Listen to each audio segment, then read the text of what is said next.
sa atin ng Diyos ni Jesus. Ang stress parang damit.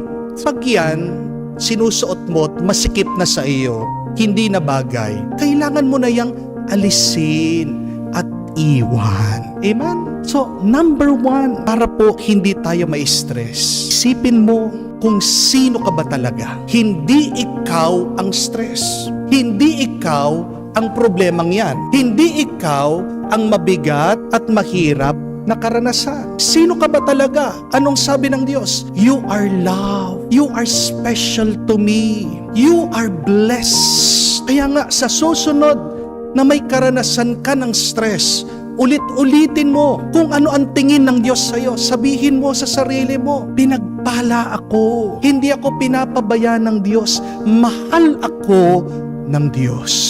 Amen? Ken, wag na wag niyo pong sasabihin, stress ako.